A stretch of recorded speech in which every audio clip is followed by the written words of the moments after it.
Friends, स्वागत है आपके अपने चैनल मनी इकोनॉमी पे और मैं हूं आपका दोस्त जय पंचोली।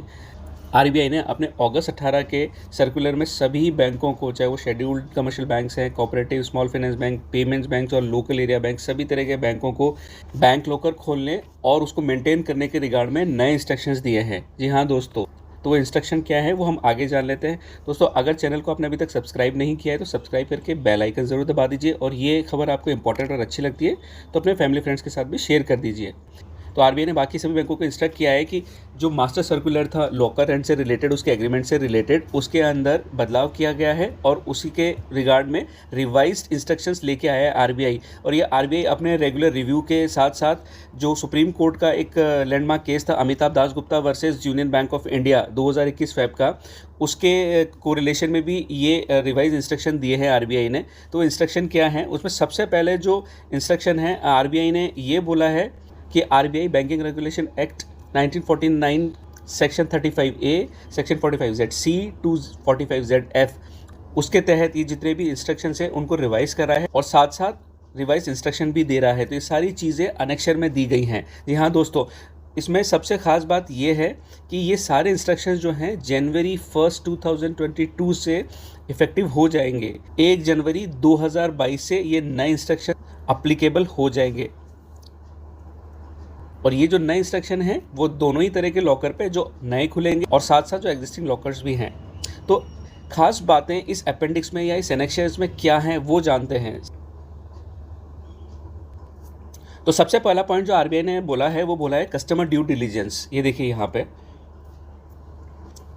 तो पहले पॉइंट में आरबीआई बोलता है कि जो एग्जिस्टिंग कस्टमर है जिसने बैंक के साथ में लॉकर लिया हुआ है वो अपने एग्जिस्टिंग नॉर्म के तहत अपने लॉकर का एग्रीमेंट जारी रखेगा।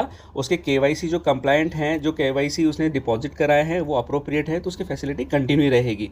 सेकंड पॉइंट में आरबीआई बोलता है कि customers who are not having any other banking relationship with the bank may be given the facility of safe deposit locker और safe custody article after complying the CDD criteria under the master direction of KYC 2016। तो RBI ने बोला है कि जो customer bank का customer नहीं है और वो बैंक के साथ में लॉकर का फैसिलिटी लेना चाहता है तो उसका भी केवाईसी रिक्वायरमेंट, केवाईसी मतलब जो आपके एक्सेप्टेबल आईडी कार्ड्स और एड्रेस प्रूफ होते हैं, बेसिकली वो केवाईसी में कवर होते हैं। तो अगर वो अप्रोप्रिएट हैं तो बैंक उनको एक्सेप्ट करके और लॉकर खोल सकता है। इसके लिए आपको अलग से बैंक के साथ कोई दूसरा अकाउंट, एफडी वगैरह खोलने की ज़रूरत नहीं है। ये बहुत बड़ा इंपॉर्टेंट पॉइंट है बिकॉज जनरली बैंक जब भी आप लॉकर लेने जाते हैं बैंक के अंदर तो बैंक कोई ना कोई आपसे प्रोडक्ट लेने का रिक्वेस्ट करता है और बैंक आपको बोलता है कि आपको बैंक के साथ में सेविंग अकाउंट ओपन करना पड़ेगा, एफडी ओपन करनी पड़ेगी, इंश्योरेंस लेनी पड़ेगी। तो वो सारी चीज़ें आरबीआई ने इस सर्कुलर के अंदर डन अवे कर दी है।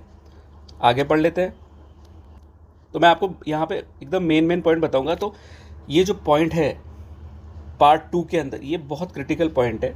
तो आरबीआई ने यहाँ पे बोला है कि हर बैंक को ब्रांच वाइज एक लिस्ट बनानी होगी लॉकर्स के स्टेटस के रिगार्ड में कि कितने लॉकर्स उस ब्रांच में हैं और कितने लॉकर्स अभी वैकेंट हैं। तो कस्टमर जब भी अप्लाई करेगा तो उनको इसी लिस्ट के मुताबिक लॉकर दिए जाएंगे। अगर सपोज करिए किसी ब्रांच के अंदर अभी लॉकर ओपन नहीं है तो वहाँ पे ब्रांच एक वेट लिस्ट भी बनाएगा कस्टमर वाइज कि उसका वेट लिस्ट क्या है और कस्टमर को एक टोकन देगा साथ में बैंक ब्रांच। तो सपोज करिए किसी बैंक ब्रांच में लॉकर्स कम पड़ गए हैं तो वो आपको एक टोकन देगा कि सब आपका नंबर जो है वो 8 नंबर है। तो यानी कि आप 8 नंबर के कस्टमर हैं जिनको लॉकर की क्यू में रखा गया है।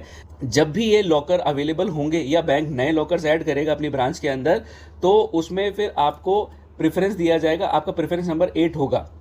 आगे चल लेते हैं। मॉडल लॉकर एग्रीमेंट, तो ये पॉइंट में इंपॉर्टेंट है। तो यहाँ पे आरबीआई बोलता है कि एक प्रॉपर एग्रीमेंट कस्टमर्स के साथ में बैंकों को करना होगा और वो एग्रीमेंट नए कस्टमर्स के साथ तो आपका जनवरी 1 2022 से स्टार्ट हो जाएगा, लेकिन जो एग्जिस्टिंग कस्टमर्स हैं उनका एग्रीमेंट 2023 जनवरी से स्टार्ट हो जाएगा। तो वहाँ पे जो नए लॉकर एग्रीमेंट से तब रिन्यू होंगे जनवरी 2023 से। फर्दर आरबीआई लॉकर रेंट से रिलेटेड एक और अच्छा पॉइंट बोलता है। वो बोलता है कि जो पोटेंशियल सिचुएशन ऐसी हो सकती है कि जिसको बैंक ने लॉकर दिया है वो ना तो अपना लॉकर ऑपरेट करे और ना ही वो बैंक को रेंट दे उस लॉकर के ऊपर। तो बैंक का जो लॉकर का रेंट है वो प्रॉपरली आता रहे और दूसरे कस्टमर्स और बैंक इसमें सफ़र ना करें। तो जो बैंक हैं वो साथ में एक टर्म डिपॉजिट भी ऑब्टेन कर सकते हैं कस्टमर के साथ में जब भी वो लॉकर अलॉट करते हैं। लेकिन वो जो टर्म डिपॉजिट है वो 3 साल की होगी, उससे ज़्यादा नहीं होगी, और उतनी अमाउंट की होगी जितने की आपका लॉकर का रेंट होगा 3 साल का। जी हाँ, तो ये बेसिकली एफडी या टर्म डिपॉजिट है। ये ऐसे नहीं होगी कि बैंक के पर्पस के लिए, ये सिर्फ रेंट अमाउंट की एफडी बनेगी। और कल को अगर कोई कस्टमर उस रेंट को नहीं पे करता है या ऑपरेट नहीं करता है, तो बैंक वो टर्म डिपॉजिट में से आपका ईयरली रेंट डिडक्ट करेगा, जो भी आपकी ड्यू डेट होगी उस पे। तो दोस्तों ये सारे इंपॉर्टेंट पॉइंट थे इस सर्कुलर के अंदर। अगर आपको कोई क्वेरी है, कोई क्लैरिफिकेशन चाहिए, तो आप मुझे कमेंट कर सकते हैं।